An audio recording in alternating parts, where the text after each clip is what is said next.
This call is now being recorded. Bom dia, turma do primeiro ano do Colégio Estadual Getúlio Vargas. Essa é a nossa aula de filosofia da semana 3, né? Conforme eu disse a vocês semana passada, nessa semana 3, no dia do nosso compromisso, quarta-feira, eu tinha uma viagem já agendada de algum tempo.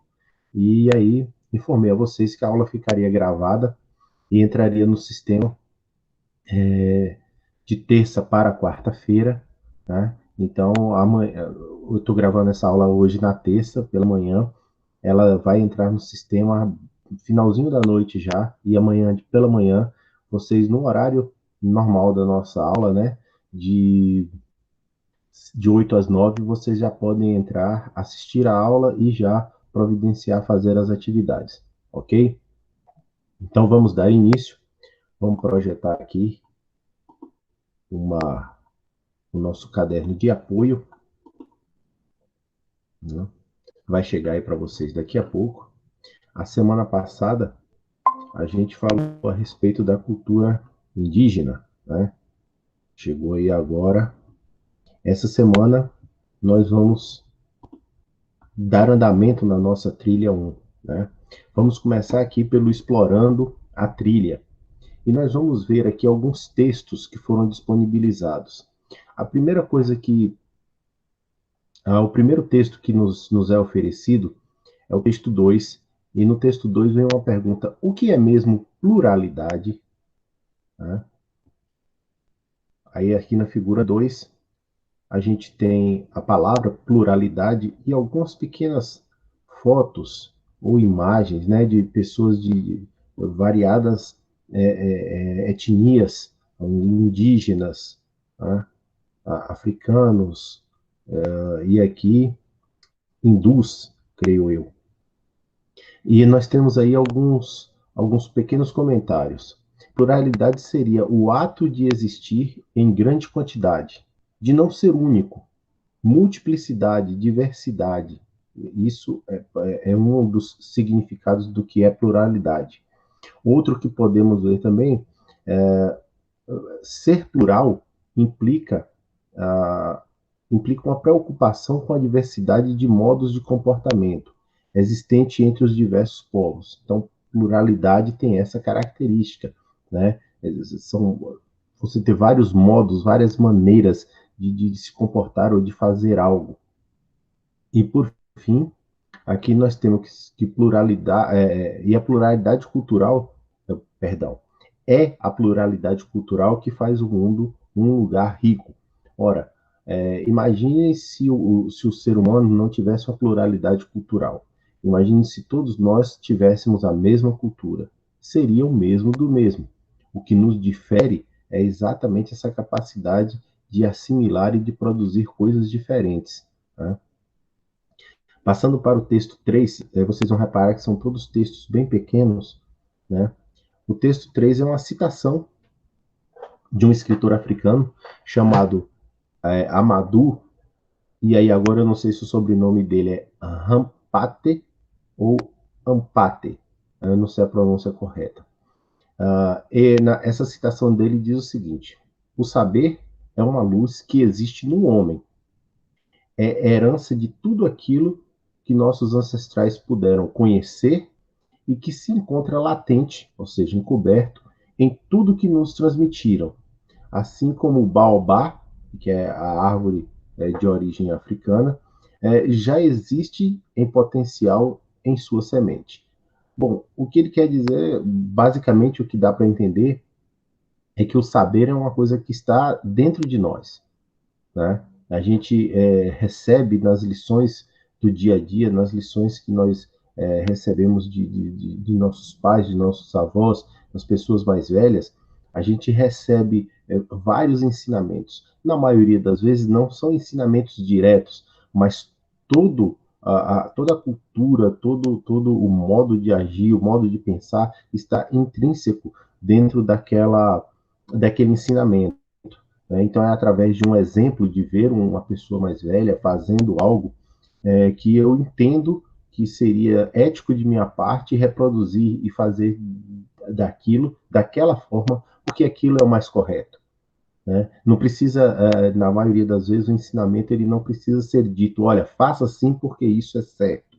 Mas conforme eu vejo os exemplos de outras pessoas ao meu redor fazendo, eu começo a entender que aquele tipo de procedimento é o mais adequado. Não que isso impeça as pessoas de fazerem coisas pouco éticas, mas na maioria das vezes ela tem conhecimento de que aquilo que ela está fazendo não é uma coisa muito boa de ser feita, mas cada cabeça. Bom, o texto 4 ele é um trecho, uma estrofe de uma música de um músico brasileiro chamado Oswaldo Montenegro.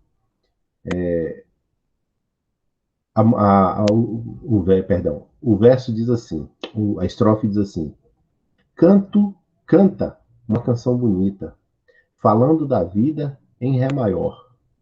Canta uma canção daquelas de filosofia, mundo bem melhor.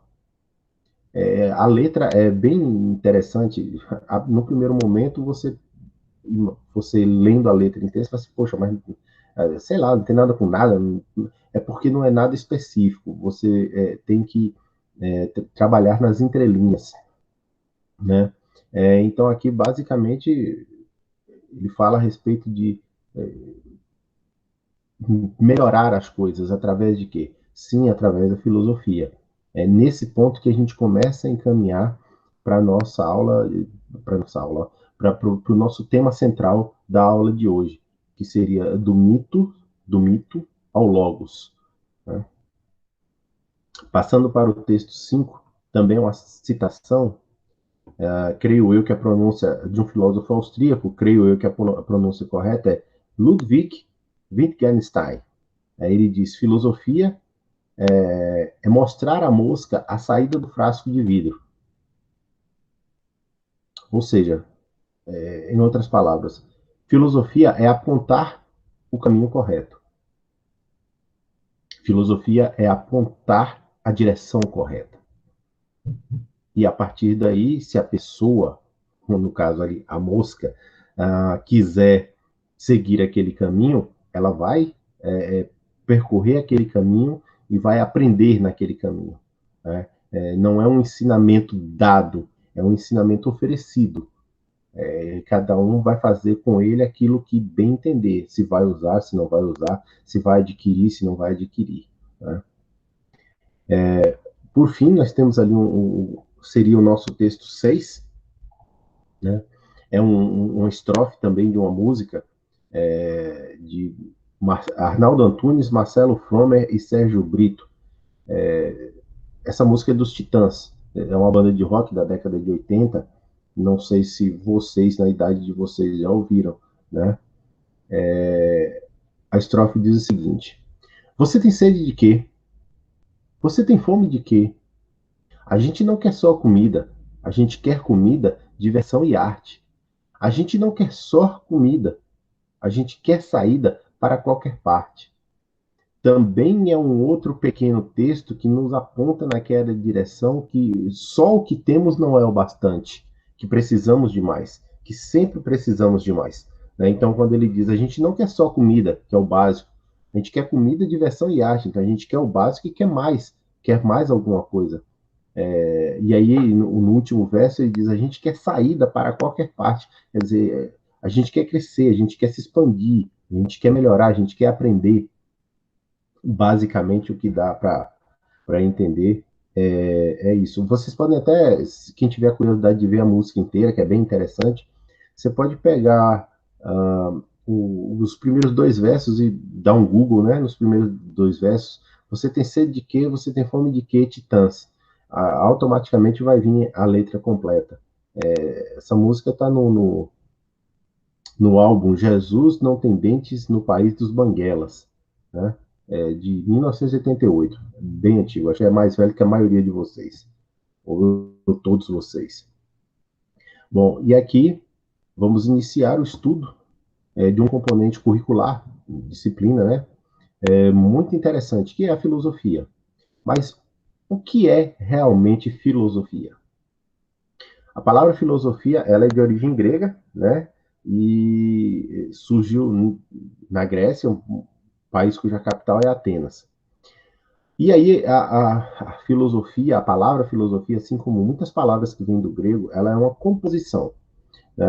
A filosofia são duas outras palavras: filo, que significa amor, amizade, desejo, e sofia, que significa sabedoria. Então, basicamente, seria amor pela sabedoria, amizade pelo saber, pela sabedoria, desejo de sabedoria, né?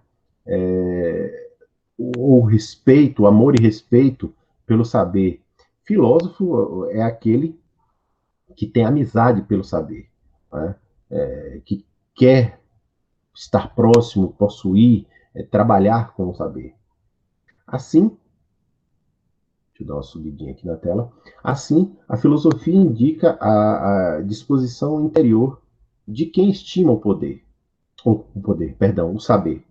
É um estado de espírito das pessoas que desejam conhecimento plural, ou seja, elas desejam conhecer, desejam aprender, elas procuram respeitar o conhecimento e ampliá-lo. Tá? Não é aprender algo e ficar naquilo, é aprender e expandir. Tá? O homem ele tem por natureza curiosidade.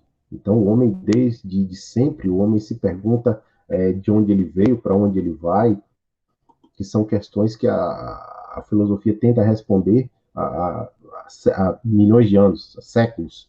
Né? Atribui-se ao filósofo Pitágoras, o filósofo grego Pitágoras de Samos, que viveu em 5 a.C., a invenção da palavra filosofia. Então foi ele que cunhou esse termo, né, filosofia. Pitágoras teria afirmado que a sabedoria plena e completa pertence aos deuses. Então, somente os deuses têm a sabedoria completa, mas que os homens, eles podem desejá-la, desejar a sabedoria ou amá-la, né? Tornando-se filósofo. Então, o filósofo é aquele que está na busca pelo conhecimento. Os deuses já detêm esse conhecimento, eles já possuem esse conhecimento completo. Os homens, quando buscam por esse conhecimento, se tornam filósofos. Aí alguém pode perguntar, Luciano, mas que tipo de conhecimento? Conhecimento a respeito de todas as coisas. O conhecimento que justifica e explica a razão de todas as coisas. Não tem um conhecimento específico. É o conhecimento que diz respeito a toda a humanidade. Né? Bom, aí no último trecho aqui nós temos: se a filosofia é a amizade pela sabedoria, podemos dizer que filosofia é um modo de pensar, uma postura diante do mundo, uma atitude. E sim, basicamente é isso. O filósofo é aquele que tem uma atitude positiva, não, uma atitude ativa em relação ao conhecimento. Então ele não se satisfaz com apenas uma resposta. Ele busca a resposta e a justificativa. Ele busca saber mais. Ele busca sempre conhecer mais. A filosofia ela não é um conjunto de conhecimentos prontos, um sistema fechado em si mesmo. Ela é o conhecimento em construção. Né? Aqui diz que é uma prática de vida que procura investigar, estudar e refletir os acontecimentos para além da sua pura aparência. Então é isso. Filosofia procurar o conhecer, é procurar conhecer as coisas, né? É estudar, é refletir, é descobrir por que aquilo é assim e não de outro jeito. É isso. Bom, deixa eu subir a tela, deixa eu ajeitar aqui. Aquele que for iniciado em filosofia será mais consciente, mais livre, habituado a refletir e a reexaminar os problemas. Não cederá facilmente às propagandas, aos movimentos coletivos impensados, mas saberá se situar no modo, no mundo, na sociedade. Saberá tomar decisões com maior lucidez e liberdade. O que ele quer dizer com isso? Que a pessoa que for iniciada em filosofia, ele não se satisfaz com a resposta pronta, né? E quando ele encontra essa resposta, ele vai pensar a respeito dela, ele vai reexaminar aquela resposta, se aquilo condiz realmente com a realidade. Ele não se satisfaz com coisas prontas, né? ele vai sim pensar a respeito de propagandas, de movimentos coletivos. Então, por que está acontecendo esse movimento? Né? Onde eu posso encontrar a razão disso? Será que tem razão para os dois lados? Qual é essa razão de cada lado? Qual é a razão que eu posso entender que seja a mais correta? Então, a filosofia é isso, é questionar, pensar a respeito, é investigar o tempo todo. E nunca se dá por satisfeito de que, se disseram que isso é assim, e pronto, acabou. Não, disseram que isso é assim, mas por que é assim, não de outro jeito? Né? O que levou as pessoas a entenderem que isso deve acontecer dessa forma e não de outra? E nesse momento é que começam as dúvidas, porque a gente normalmente nunca chega numa resposta exata. E quando você encontrar essa resposta exata, ainda assim, para você que estiver filosofando, isso não será o bastante. Né? Nada foge ao olhar da filosofia. Para ela, tudo se torna objeto a ser investigado. A filosofia ela reflete sobre as ciências, os valores, os mitos, as religiões, as artes e o próprio ser humano em suas múltiplas dimensões. Tudo isso é objeto da filosofia, objeto de investigação, porque tudo isso é conhecimento. Em ciência, costuma-se dizer que a ciência não é pronta e ela não tem final. Ela sempre está em evolução.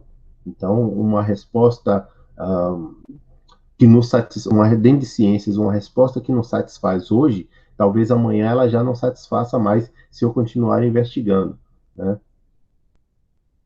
O homem que não tem nenhum conhecimento de filosofia atravessa a vida aprisionado aos preconceitos provenientes do senso comum, das crenças habituais e do seu tempo.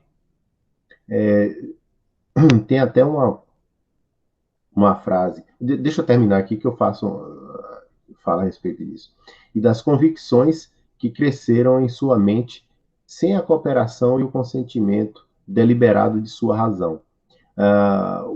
O homem que não tem nenhum conhecimento de filosofia, quando diz que ele passa a vida aprisionado, porque ele passa a vida repetindo padrões que foram passados para ele e que ele simplesmente não questiona se aquilo está certo ou se está errado, se pode ser melhorado ou não. Né? Tem uma frase aí, sim, foi que eu me lembrei na hora que eu estava no meio da leitura, tem uma frase no filme O Alto da Compadecida que ela é recorrente. Né? Chicó, o parceiro de João Grilo, Chicó ele conta histórias assim mirabolantes de coisas que inacreditáveis. E aí sempre alguém que ouve a história pergunta a ele: Chicó, mas como foi isso?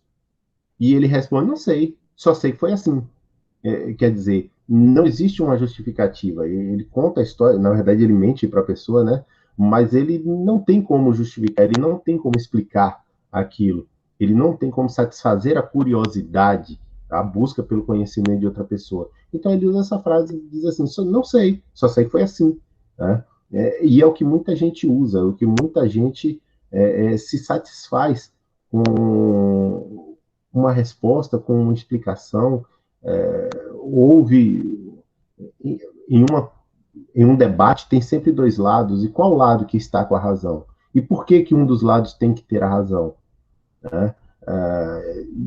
Eu não, por eu achar que um lado tem razão, eu não posso questionar essa razão. O pensamento filosófico é basicamente nesse formato, é estar sempre questionando. Deixa eu subir um pouquinho mais a tela aqui. A filosofia é um jogo irreverente que parte do que existe, critica, coloca em dúvida, faz perguntas, na verdade muitas perguntas, né? A filosofia ela abre as portas das possibilidades, faz-nos visualizar outros modos de compreender a nossa existência, a nossa vida. A filosofia não é a sabedoria, mas é um movimento em direção, sempre em busca da sabedoria, né? A filosofia em si, ela não é o conhecimento, mas ela é o instrumento que faz você buscar o conhecimento. Nesse mundo que vivemos hoje, que é um mundo tão polarizado, né? É um mundo tão yang-yung, é o bem ou é o mal, ou tá certo, tá errado. A filosofia ela é muito importante para nos dizer o seguinte: o seu lado está certo, tá? Por que que ele está certo? Por qual razão ele está correto? E aí, quanto mais você procura justificar a sua razão, a filosofia vai lhe questionar ainda mais, né? Então, a gente precisa da filosofia. A gente precisa estar pensando a respeito das coisas. Não é possível que possamos acreditar em tudo no que nos é dito sem pensar a respeito daquilo. Aqui ele diz que qualquer componente curricular pode ensinar a pensar, mas nenhum atinge a radicalidade, vai até a raiz, na atividade filosófica. Nenhum outro aspira, como a filosofia, nos converter em seres humanos realmente livres. Livres porque pensamos por nós mesmos, e não porque recebemos verdades e tomamos elas como verdades absolutas. A gente recebe essas verdades o tempo todo, mas a gente deve estar sempre questionando, né? Livres de querer continuar fazendo parte de uma sociedade que não criamos, de escolher caminhos que quisermos e não aquele que os outros tiverem pensado. É capaz de dar um sentido a este mundo que nos envolve. A filosofia, embora incapaz de nos dizer com certeza qual é a resposta verdadeira para as dúvidas que ela própria levanta, é capaz de sugerir muitas possibilidades que ampliam nossos pensamentos e os libertam da tirania do hábito. A filosofia vem exatamente trabalhar para isso, para fugir do hábito de aceitar as coisas facilmente, né? Eu posso questionar, eu devo questionar o tempo todo. Bom, aqui tem um vídeo complementar, que é uma aula do MTech, muito boa aula. Se eu não estou enganado, ela tem 64 minutos. Seria bom vocês assistirem. Não dá para a gente passar aqui agora, porque senão toma muito tempo. Mas seria interessante vocês assistirem. Ela fala do mitos ao logos, a origem da filosofia, né? Aí nós vamos aqui passar para o resolvendo desafios da trilha. Nesse momento, você precisa pensar para expressar conhecimentos. Respire fundo e procure lembrar de tudo que foi comentado durante o percurso até aqui. E aí ele nos oferece dois questionamentos. O conhecimento filosófico seria importante para o desenvolvimento das pessoas? Justifique. O conhecimento é construído da mesma forma em todas as culturas? Por quê? Essas duas questõezinhas é interessante que vocês respondam ou no caderno de vocês ou no próprio caderno de apoio, se vocês tiverem ele impresso, né? Respondam e deixem essas respostas aí. Vocês não vão enviá-las a mim, mas é sempre bom estar respondendo, porque essas questões vão fazer vocês pensar a respeito do que já foi discutido até agora, ok? Bom, aqui no A Trilha é Sua, coloque a mão na massa.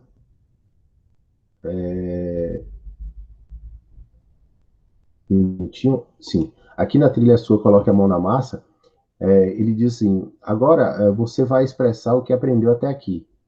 Pode produzir um pequeno vídeo no celular, tá? Bom, eles dão aqui algumas orientações de coisas que podem ser feitas, né? Produzir um vídeo no celular, fazer um desenho, uma fotografia, um poema ou qualquer outra manifestação artística que demonstre que você compreendeu sobre o assunto do trabalho. Mas eu adaptei a tarefa dessa semana, ok? Então, quem quiser fazer um próprio vídeo para circular em suas redes sociais, em grupos de WhatsApp e tal, fique à vontade. Em desenho, fotografia, fique à vontade a respeito do tema. Mas tem uma atividade, tem uma tarefa, que é a tarefa que vai contar a frequência. Aqui na Trilha na Minha Vida, eles propõem também para você fazer uma produção textual sobre suas experiências durante essa trilha, né? E na proposta de intervenção, agora você pode pensar sobre o que foi produzido até aqui e usar sua criatividade para socializar na escola ou mesmo nas redes sociais. Uma parte da trilha que ache de interesse social.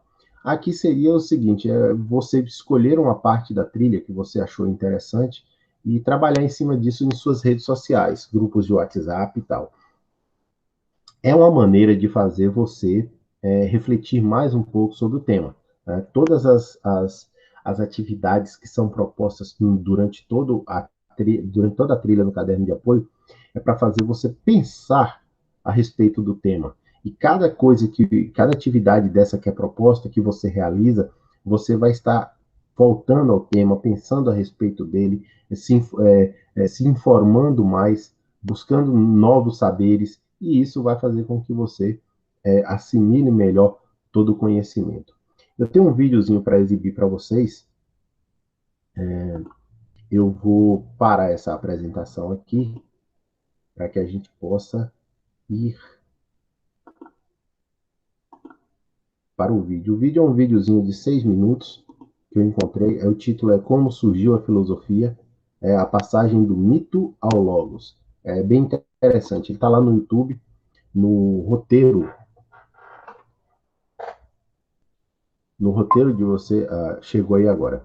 No roteiro de vocês vai ter o link para esse vídeo, certo?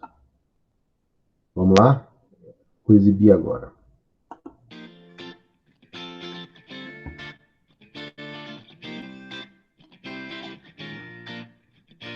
Olá, alunos e alunas, tudo bem com vocês? Na aula de hoje nós vamos falar um pouco sobre a relação entre mitologia e filosofia. Essa relação aprofunda um pouco mais o nosso entendimento sobre como essa disciplina surgiu há mais de 2.500 anos. Vamos lá conferir? Bom, como vimos em aulas anteriores, a filosofia surge na Grécia Antiga, opondo-se a outro sistema de pensamento, que é a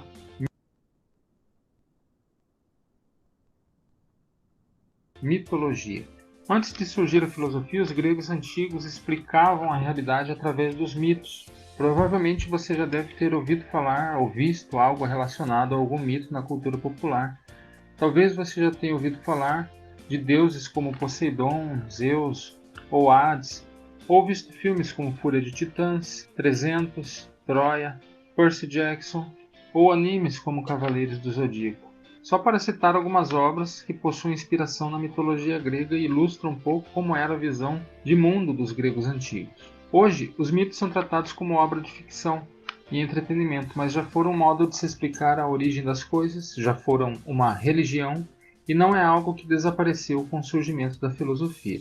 Então percebam que para os gregos antigos e para muitas pessoas hoje em dia, os mitos são coisas importantes. Por isso, precisamos entender o que é um mito e o que é ter uma visão mítica da realidade. A palavra mito se origina do termo grego mitos, que pode ser traduzido como narrativa, ou seja, o mito é uma história, e geralmente essas histórias contam feitos de deuses, heróis e criaturas fantásticas e sobrenaturais. Só que essa narrativa não é uma simples história. Essa narrativa pode ser entendida como um processo de compreensão da realidade. Vamos pegar um exemplo brasileiro para ilustrar isso. Os indígenas Maué, da região amazônica, possuem em sua mitologia uma narrativa que conta que no início só havia o dia. A dona da noite era uma entidade que eles chamavam de Cobra Grande. Um dia, eles se cansaram de tanta luz e foram ao encontro da Cobra Grande pedir para que ela lhes desse a noite. Ela disse que atenderia o pedido deles, mas com a condição que trouxessem para ela o veneno dos pequenos animais, como aranhas e escorpiões. Eles fizeram isso e em troca eles receberam um coco, e a Cobra Grande disse para eles que eles só abrissem esse coco quando chegassem na aldeia deles. Durante o caminho eles ouviram ruídos estranhos saindo do coco e, curiosos, eles abriram. Assim, eles deixaram escapar antes da hora a escuridão da noite. E sem ver onde estavam, eles pisaram nos pequenos animais, as aranhas e os escorpiões, e muitos deles acabaram morrendo. Isso é uma narrativa. É uma história, mas não é apenas isso. Essa história traz alguns ensinamentos, como por exemplo, a ideia de que não é bom sair à noite porque é perigoso. Você pode acabar se perdendo ou até mesmo morrendo. Ilustra ainda uma característica do ser humano que é a curiosidade, e como essa curiosidade também pode ser perigosa. Além disso, essa história explica qual é a origem da noite. Então, nessa narrativa, nós podemos perceber algumas características importantes dos mitos. Eles estruturam a realidade na medida em que fornecem explicação para as coisas. Eles explicam as coisas de forma alegórica. Alegoria é uma forma simbólica de se contar outra coisa. Então, os mitos também são um sistema de símbolos e significados. Os mitos possuem um papel pedagógico, pois eles educam, no caso do exemplo aqui, educam sobre os perigos da noite. E essas narrativas não podem ser tomadas nem como verdade, nem como mentira, mas como um processo de interpretação da realidade. Por volta do ano 700 a.C., os poetas Homero e Hesíodo registraram por escrito boa parte da mitologia grega. Antes deles, os mitos eram transmitidos de forma oral e não havia muito questionamento sobre eles. O fato de os mitos serem registrados de maneira escrita vai levar a sociedade grega a uma situação completamente nova, pois a partir do momento em que os mitos foram escritos, era possível então analisar o que aquelas narrativas estavam dizendo.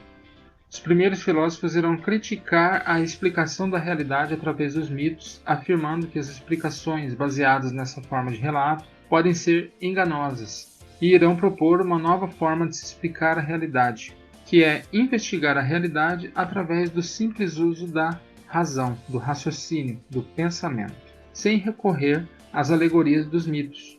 E a partir do momento em que os gregos começam a utilizar a razão para explicar a realidade, dizemos que ocorre a passagem do mito ao logos. Logos é uma palavra grega que pode ser traduzida como discurso racional, pensamento racional, lógica, linguagem e vários outros significados relacionados à razão. Além da escrita dos mitos, alguns historiadores da filosofia destacam outros processos que foram responsáveis por reforçar essa passagem do mito ao logos, como navegações marítimas e o crescimento do comércio. São fatores que levaram o grego antigo a ter contato com outras culturas, mostrando a eles que haviam outras maneiras de se enxergar a realidade.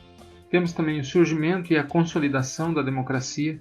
Em aulas futuras nós iremos ver como funcionava a democracia na Grécia Antiga, mas já para adiantar, era uma forma de governo conhecida como democracia direta, onde o próprio cidadão discursava na Assembleia e apresentava quais eram os problemas da cidade e as suas possíveis soluções. Como era o próprio cidadão que discursava na Assembleia, ele precisava dominar técnicas de debate e discussão que envolviam um forte uso do raciocínio. A escrita e também a alfabetização de uma parte maior da população, o uso da moeda e a lei escrita. Esses fatores, combinados com a escrita dos mitos, ajudaram a promover na Grécia Antiga essa passagem da interpretação mítica da realidade para a interpretação racional da realidade. Isso não fez a mitologia desaparecer, mas mudou a relação que o grego antigo tinha com a realidade. Em nossa próxima aula veremos quem foram os primeiros filósofos e o que eles trouxeram de novo em termos de ferramentas para o nosso pensamento. Por enquanto é isso. Bons. Então, eu parei a gravação, eu parei o vídeo aqui agora para poder falar com você assim. Eu achei esse vídeo bem interessante, bem resumido, né, quando ele fala da passagem do mito ao logos. Então, os gregos, assim como qualquer civilização do mundo, dentro da sua curiosidade, queriam explicar as coisas, queriam explicar o surgimento das coisas. Então, a primeira coisa que se utilizou foi a religião, né? Então, existe o dia por causa dos deuses, existe a noite por causa dos deuses, isso é assim, é assado por causa dos deuses. Existe até um livro, o livro de ouro da mitologia grega, quem puder ler, leia, muito interessante, são histórias fascinantes, onde você tem explicação para muita coisa através da mitologia. Só que a filosofia, a maneira do grego pensar, o levou a questionar os mitos. E aí ele começou a sair das explicações mitológicas para a razão, para tentar explicar as coisas através da razão. Né? Então, por isso, essa passagem do mito ao logos, né? da mitologia à razão. Eu vou deixar eu vou começar a questionar, né, o surgimento da noite, como a mitologia me conta, para tentar descobrir através da razão como como a noite surgiu. Então, é isso. É o que o homem faz desde que o homem se entende como ser vivente do planeta Terra. Ele nunca se satisfaz com nenhum tipo de resposta pronta. Ele sempre está questionando. É evidente que existem aqueles que acreditam, mas tem sempre aqueles que questionam. Deixa eu projetar aqui nosso roteiro, tá? Ele vai chegar aí para vocês, tá? Primeiro ano, semana 3. Chegou agora. Aqui então nós temos o nosso roteiro de aula, né? O que vimos dentro do Explorando a Trilha, os textos. Aqui, esse vídeo que vocês acabaram de assistir, quem quiser assistir de novo, como o roteiro está lá no Google Classroom, basta vocês acionarem ele e vocês vão poder assistir o vídeo novamente, quantas vezes quiser. E aí os outros itens que a gente acabou fazendo uma leitura rápida. Mas o que importa é nossa tarefinha da semana, tá? A tarefa da aula 1 da semana deve ser entregue até o dia 26. E assim, ela diz o seguinte: com base no que foi estudado até agora na trilha 1, vamos expor nossas ideias a respeito de algumas afirmativas presentes no caderno de apoio à aprendizagem. Então, do Explorando a Trilha para cá, nós vimos algumas afirmativas. E vocês vão comentar a respeito dessas afirmativas, tá? Expressando o que vocês entenderam. Adiantei. Esses comentários deverão ser feitos num formulário do Google que estará disponível para vocês lá no Google Sala de Aula, tá? Então vamos aqui. Olha lá. Tarefa 1, com base no que foi estudado até agora na trilha 1, expõe suas reflexões a respeito de algumas afirmativas presentes no caderno de apoio à aprendizagem. 1. Depois de observar o texto 2, da página 3 da trilha 1, como você definiria pluralidade cultural? O escritor africano Amadou Hampâté compara o saber que existe no homem a uma semente. Como você entendeu essa comparação? Bom, eu não vou ler todas as questões, porque você vai acabar fazendo isso. São 6 reflexões que foram passadas durante toda a trilha que você deverá comentar, ok? Comentar, evidentemente, dizendo aquilo que você entendeu, que você interpretou de cada uma dessas reflexões, ok? Esse material estará, o roteiro estará no Google Classroom, assim como essa videoaula que está sendo gravada e o formulário do Google para que vocês possam preencher. Minha sugestão é que vocês olhem o roteiro, façam as suas reflexões com o caderno de apoio na mão, com os questionamentos, faça suas reflexões, anote tudo direitinho. Depois, abra o formulário lá do Google Classroom, né? E não estou enganado, o formulário está com o título Reflexões. Abra o formulário, também vai ser o único que vai estar lá, né? Nessa atividade, dessa tarefa. Você vai abrir o formulário e inserir suas respostas, ok? É muito simples. Eu já consegui visualizar que alguns alunos estão mandando fotos das atividades. Gente, se tem um formulário, coloque a resposta no formulário, ok? As fotos, às vezes, na maioria das vezes, as fotos não saem legal, tá? Então é isso. Essa semana, encerramos por hoje, ok? Essa semana nós teremos o sábado letivo, com a área de humanas, e sábado eu estou produzindo, né, eu estou planejando a atividade para sábado, tá? Então, essa semana teremos um novo encontro, provavelmente também não presencial, tá? Vai ficar gravado, entra no sábado pela manhã e aí vocês podem acessar e fazer, ou no sábado pela manhã, ou no sábado à tarde e tal. Ok? Muito obrigado. Até nossa próxima atividade. Eu vou interromper a gravação agora. Bye, bye.